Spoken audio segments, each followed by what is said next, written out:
ठाठा करने वालों की मंडली में बैठता है, परंतु वह तो यहोवा की व्यवस्था से प्रसन्न रहता और उसकी व्यवस्था पर रात दिन ध्यान करता रहता है।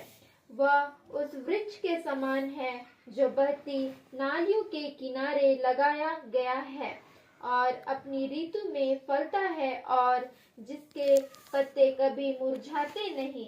इसलिए जो कुछ वह पुरुष करे वह सफल होता है। यस, यहाँ पे लास्ट वाला लाइन में बोल रहे हैं सफल। हर कोई सफलता ही चाहता है ना। और इंग्लिश में लिखा है प्रोस्पेरस होना, कि मतलब और ज्यादा संपन्न जिसको बोलते हैं ना, संपन्नता जिसको बोलते हैं ना, सफलता से भी ऊपर संपन्नता होती है, ठीक है ना। तो यहाँ पर सबसे पहले क्या बोल रहे हैं कि क्या ही धन्य है वह पुरुष जो दुष्टों की युक्ति पर नहीं चलता। मतलब हम लोग को ये जानना है कि कौन दुष्ट वाला युक्ति दे रहा है हम लोग को। बहुत कोई घर फोड़ने वाला युक्ति देता है, बहुत कोई चुगली शिकायत का युक्ति देता है, कोई किसी के लिए गलत युक्ति देता है। तो हम लोग को उस पर ध्यान नहीं देना है, ना ही पापियों के मार्ग में खड़ा होना। हमको पता है कि वो इंसान गलत करवा रहा है, जान रहे हैं, तो हम लोग को उससे साइड हट जाने में है। और ना ठट्ठा करने वालों की मंडली में बैठता है, मतलब मजाक उड़ाना। हम लोग बहुत बार दूसरे लोगों का मजाक भी उड़ाते हैं, गलत तरीके से मजाक उड़ाना, ठीक है ना। तो उसमें हम लोग कभी हंसी मजाक में मजाक कर रहे हैं, वो अलग चीज है, लेकिन बहुत बार हम लोग दूसरों का मजाक गलत तरीके से उड़ा देते हैं। कोई मान लीजिए कि गरीब है तो उस पर मजाक उड़ा दिए, कोई मान लीजिए किसी में कुछ कमी है उस पर मजाक उड़ा दिए। तो इस तरीके का हम लोग बहुत बार मजाक उड़ाते हैं। किसी के रिश्ते में खराबी चल रही है तो उस पर मजाक उड़ा दिए। तो हम लोग को ध्यान रखना है, इन सारी चीजों से हम लोग को मतलब वही मुंह से नहीं बोलना है। परंतु वह तो यहोवा की व्यवस्था, यहोवा की व्यवस्था क्या है? बाइबल, ठीक है ना। उससे हम लोग को क्या रहने की जरूरत है? प्रसन्न रहने का जरूरत है। प्रसन्न रहना है, खुश रहना है, और उसकी व्यवस्था पर रात दिन ध्यान करता रहता है। ऐसा तो नहीं बोल रहा है रात दिन प्रार्थना करते रहता है, रात दिन उपवास करते रहता है, रात दिन घुटने टेके रहता है, नहीं ना। रात दिन ध्यान करने का मतलब क्या हो गया? ऐसा नहीं कि हम दिन भर बाइबल लेके ध्यान करें। मतलब आप जैसे वो बॉक्स में मेडिसिन को डाले हैं तो आपको हर बात में ध्यान आएगा। चुगली करने का मन किया ना, ध्यान में आएगा कि अरे वहां लिखा हुआ है कि ठट्ठा करने वालों में नहीं रहना है, साइड हो जाएंगे, ठीक है ना। हम लोगों को कभी ध्यान में आया कुछ गलत बात बोल रहा है, अरे नहीं, वचन में लिखा हुआ है कि तू जो नहीं चाहिए उसको मत बोलो। तुरंत हम अपने मन से ही शांत हो जाएंगे और अंतरात्मा अगुवाई करता है। और जब हम ऐसा हर चीज पे ध्यान, मान लीजिए हम लोग को तकलीफ है कोई चीज का, तो हम लोग तकलीफ में अपने आप को ही कोसने लगते हैं, लेकिन प्रभु ने कहा है कि क्या होगा, अभी आगे देखते हैं कि क्या होगा। तो व्यवस्था से प्रसन्न रहेंगे और दिन रात उस पर ध्यान रहेगा। मतलब आप सोएंगे भी ना, सोते सोते आप धन्यवाद देके सोएंगे, देखिए इतना अच्छा नींद आएगा ना।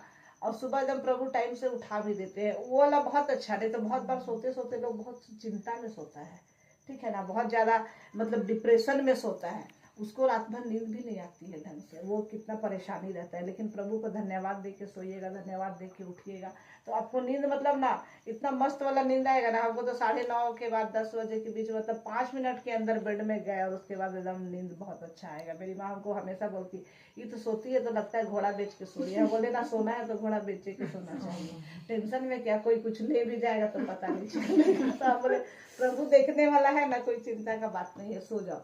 तो अच्छा नींद आना भी बहुत बड़ा वरदान है आपका। नहीं तो बहुत लोग को नींद नहीं आता है, थके उके भी रहते हैं, लेकिन ना दिमाग में कुछ बात घुसता है और नींद नहीं आता। लेकिन प्रभु को धन्यवाद दीजिए, प्रभु आपको बहुत अच्छा नींद देंगे, कोई दवा हुआ खाने का जरूरत नहीं पड़ेगा।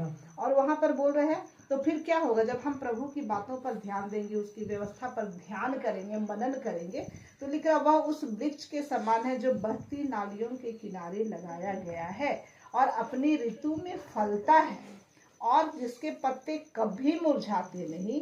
इसलिए जो कुछ वह पुरुष करे, पुरुष मतलब ये नहीं सोचना है कि पुरुष के लिए बात हो रही है, ठीक है ना, वो पुरुष की बात नहीं है। जो कुछ वह करे मतलब जो भी व्यक्ति, पुरुष मतलब इंसान, मानव, जो भी वो व्यक्ति करता है वह सफल होता है।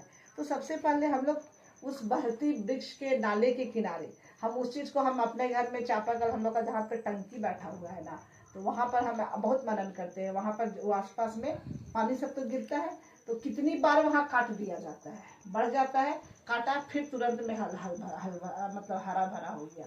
तो हम बोले यही है बहती नालियों के किनारे, कि लोग काटते भी जा रहे हैं लेकिन फिर हरियाली तुरंत हो जा रहा है। तो परमेश्वर हमारे जीवन में कटने वाला स्थिति मतलब दुख सुख परिस्थिति आएगा, लेकिन पड़े नहीं रहेंगे, उसमें हरियाली फिर से आ जाएगा हमारे जीवन में।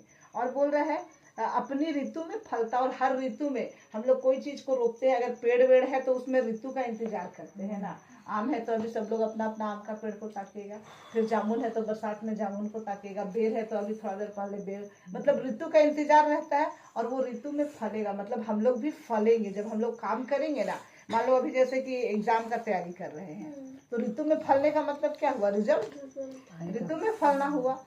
करियर का तैयारी कर रहे हैं, रिजल्ट, अच्छा करियर मिलना हो गया। तो ऋतु में परमेश्वर हम लोग को फलाएगा। फिर मान लीजिए ऋतु क्या आएगा, मान लीजिए एक एज में आए शादी ब्याह करना है तो एक अच्छा लाइफ पार्टनर, ऋतु फलेगा। अच्छे बाल बच्चे चाहिए, ऋतु फलेंगे। अच्छी परवरिश चाहिए, ऋतु होगा उनका अच्छा शादी ब्याह। तो वो ऋतु वही हो गया जो ऋतु ऋतु में अपना ऋतु में फलते जाता है। और उसके बाद फिर बोल रहा है जिसके पत्ते कभी मुरझाते नहीं, जिसके पत्ते मुरझाते नहीं। ऐसा नहीं कोई कल बोले ना कि कल तो इसका स्थिति बहुत अच्छा था, आज तो बहुत खराब है। परमेश्वर चाहता हम लोग हर ऋतु में हमेशा सदाबहार रहें। जैसे खजूर का पेड़ रहता है, वो रेगिस्तान में रहता है ना, लेकिन हमेशा उसमें हरियाली रहता है ना। मतलब प्रभु कैसे उसका उपाय करते हैं, सोचिए। उसको जो जड़ से पानी चाहिए तो उसको उपाय देने वाला कौन है, परमेश्वर है। वो जल्दी से मत नहीं देखिएगा कि कितना आंधी तूफान आएगा ना, उखड़ता नहीं है जल्दी से, उखड़ता है जल्दी से। बाकी चीज उखड़ जाता है ना, उसको देखिएगा तो नहीं उखड़ता है, क्योंकि उसका जड़ इतना मजबूत रहता है ना। और वही जड़ में मजबूती इतना अंदर रहता है कि वो हरियाली बना रहता है, और उतना तपन में भी वो हरा भरा रहता है। तो परमेश्वर हमारे जीवन में भी वही चीज करना चाहते हैं। और इसलिए बोलता है, इसलिए जो कुछ वह करे, मतलब हम लोग जो कुछ भी करेंगे ना, उसमें लिखता है कि जो कुछ भी करेंगे वह सफल होता है। Whatever he does prosperous, मतलब हम लोग या जो कुछ भी करते हैं वह सफल होता है। क्योंकि हम लोग के जीवन का मकसद ही क्या है, सफलता।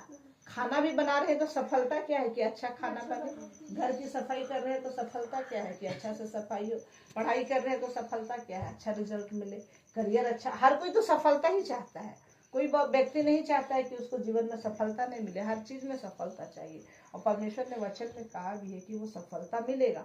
तो हम लोग बहुत बार दुनिया का स्थिति को देख के ना बहुत डगमगा जाते हैं, लेकिन एक स्थिति को याद रखिएगा, वो भी हम अंकित सजवान वाला से ही सीखे हैं कि इसराइल का वो समय था जब पहलौठुओं को मारा जा रहा था। इसराइल मिस्र देश में सारे पहलौठों को मारा गया, ठीक। और लेकिन इसराइलियों के पहलौठों को छोड़ दिया गया। क्या किया, यहोवा का दूत रात को घूम रहा था और सबको क्या बोला था कि अपना जो मारोगे, पशु का जो वध करोगे, उसका लहू को दरवाजा में लगा देने, मेमने का लहू, मेमने का लहू को सबको दरवाजा में लगा देना। तो जब यहोवा का दूत रात को निकलेगा तो जहां जहां पे निकला हुआ रहेगा, मतलब वो लहू लगा रहेगा, उस घर को वो हाथ भी नहीं लगाएगा। लेकिन जहां नहीं रहेगा वहां हर घर का पहलौठा मर गया।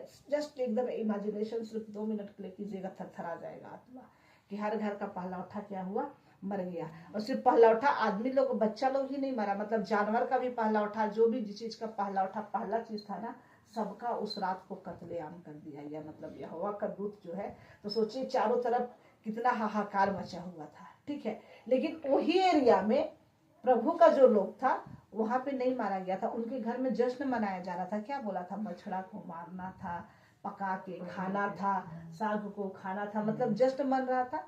हमारे जीवन में भी परिस्थितियां विपरीत रहे, हम लोग अगल बगल देख के खुद को बहुत ज्यादा डिस्टर्ब कर लेते हैं। लेकिन वचन का गहराई को जानेंगे तो परमेश्वर में इतना ताकत होता है कि वहीं पर वो हमको, जहाँ पे सारे लोग डिस्ट्रॉय हो गए हैं, वहीं पे हम उन्नत हो सकते हैं। लेकिन वचन में प्रैक्टिकल करने की जरूरत है। बहुत बार हम लोग जानते हैं, हम भी जानते हैं बहुत बार, लेकिन उस पर चल नहीं पाते हैं।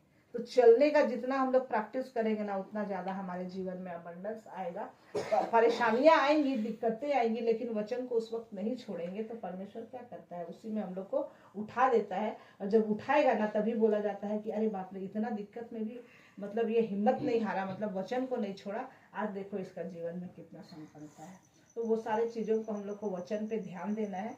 तो हर दिन कोशिश कीजिए कि हम लोग वचन पे मनन करें, ठीक है ना। वचन पे मनन करें और अपने आप को अबंडेंस बनाएं। इस चालीसा में हम लोग एक शुरुआत किए हैं, हम लोग का एक यहोवा यीरे जो ग्रुप है उसमें कि हर एक दिन एक एक वचन को